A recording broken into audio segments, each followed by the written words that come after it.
ہماری فیملی میں ایک ماں ہے اور ایک اس کا بچہ ہے، اور ان کے بیچ میں ایک ڈائلاگ چل رہا ہے اور میں سن رہا ہوں۔ ماں جو ہے وہ بچے کو کبھی کہہ رہی ہے بیٹھ جاؤ، کھڑے ہو جاؤ، یہاں چلو، وہاں چلو، ادھر بیٹھ جاؤ، اچھا یہ نہیں کرو، اچھا صوفے سے چھلانگیں مت لگاؤ، یہ مت کرو، یہ والا ٹوائے چھوڑ دو، وہ والا ٹوائے دے دو، اس طرح کر کے اس کو آرڈر اراؤنڈ کر رہی ہے۔ اور بچہ جو ہے یہی کوئی تقریباً 4-5 سال کا ہے۔ کچھ دیر کے بعد بچہ جب آرڈر سنتے سنتے اس نے ایک دم سے ماں کو کہا کہ کیوں؟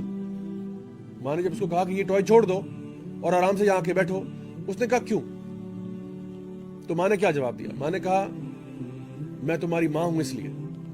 آپ نے بھی سنا ہوگا اکثر ہماری مائیں یہ کہہ دیتی ہیں کہ جب ہم ان سے پوچھتے ہیں کہ وائی، تو کہتی ہے because I am your mom, that's why.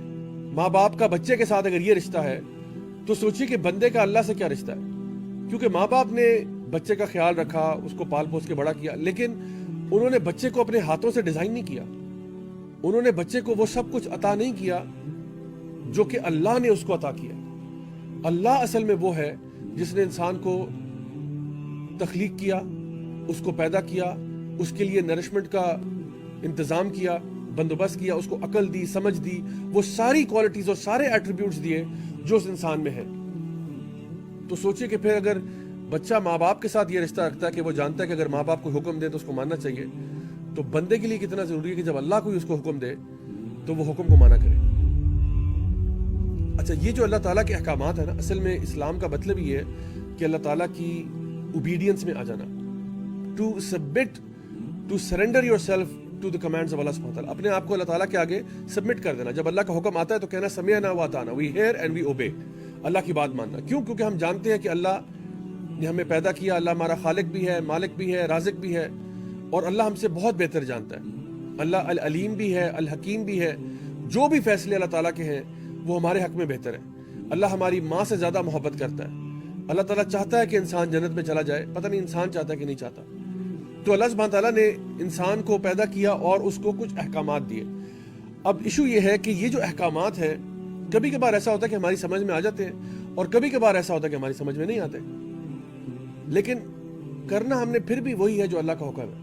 اللہ تعالیٰ کا دین ایسا ہے کہ جب آپ نے اسلام میں داخلہ لے لیا، اب آپ سمعنا و اطعنا کرتے ہیں۔ دیکھیں، جس طرح میں نے بھی آپ کو تھوڑی دیر پہلے مثال دی تھی کہ جس طرح ایک بندہ یونیورسٹی میں داخلہ لیتا ہے، اب یونیورسٹی سے باہر آپ نے جو مرضی کپڑے پہننے، آپ نکر پہن کے گھومنا چاہتے ہیں، آپ گھومیں، یونیورسٹی والے کچھ نہیں کہیں گے آپ کو۔ لیکن جب آپ نے داخلہ لے ہی لیا ہے تو اب آپ کو یونیورسٹی کے اصولوں کو ماننا پڑے گا۔ اگر یونیورسٹی میں یونیفارم ہے تو آپ کو پہننا پڑے گا۔ اب آپ کہیں جی کیوں یونیفارم کیوں؟ ہو سکتا ہے وہ آپ کو جواب دے دے کہ جی اس لیے، ہو سکتا ہے وہ جواب نہ دے، بہرحال جواب ملے یا نہ ملے، یونیفارم پھر بھی آپ نے پہننا ہے۔ اسی طرح سے جب آپ یونیورسٹی سے باہر تھے، آپ صبح 11 بجے اٹھے بھی تو بھی کوئی مسئلہ نہیں ہے، آپ 12 بجے اٹھنا چاہتے ہیں، نو پرابلم۔ لیکن جب آپ نے یونیورسٹی میں داخلہ لے لیا ہے تو آپ کی پہلی کلاس 8:30 بجے ہے۔ اب آپ کو 8:30 بجے سے پہلے یونیورسٹی میں ہونا چاہیے۔ اب آپ پوچھیں بھائی کیوں مجھے 8:30 بجے ہونا چاہیے؟ ہو سکتا ہے یونیورسٹی والے آپ کو جواب دے دیں کہ بھائی اس لیے، ہو سکتا ہے وہ جواب نہ دیں۔ جواب دیں یا نہ دیں، آپ نے پھر بھی 8:30 بجے آنا۔ اسلام بھی ایسا ہی ہے، آپ اسلام سے باہر ہیں، لا اکراہ فی الدین، there is no compulsion in religion. آپ اسلام سے باہر ہیں، کوئی آپ کو جبرن اسلام میں داخل نہیں کر سکتا۔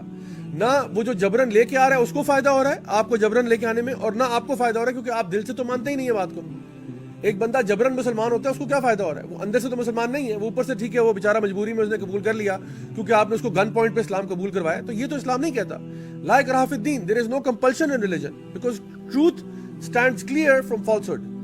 But once you have accepted Islam, once you have said ashhadu an la ilaha illallah wa ashhadu anna muhammadan abduhu wa rasuluh، جب آپ نے یہ جملہ بول دیا، یہ اقرار کر دیا کہ میں مانتا ہوں کہ اللہ ایک ہے، وحدہ لا شریک ہے، میں مانتا ہوں کہ نبی کریم صلی اللہ علیہ وسلم اللہ کے آخری نبی اور رسول ہیں، تو پھر آپ کو اللہ اور رسول کی اطاعت کرنی ہوگی۔ اب آپ یہ نہیں کہہ سکتے کہ نہیں I am a Muslim but don't judge me and don't، you can't say that now. The thing is now you have taken admission، آپ داخلہ لے چکے ہیں۔ اور اگر کوئی بندہ آپ کو، میں یہ ایڈوائز کرتا ہوں، پیار محبت سے ہی گائیڈ کرے گا کہ بھئی یہ جو آپ کام کر رہے ہیں غلط ہے، ایسا نہیں ہونا چاہیے، تو آپ اس کو جزاک اللہ خیر کہیں، آپ کہیں بہت شکریہ بھائی آپ نے میری اصلاح کی۔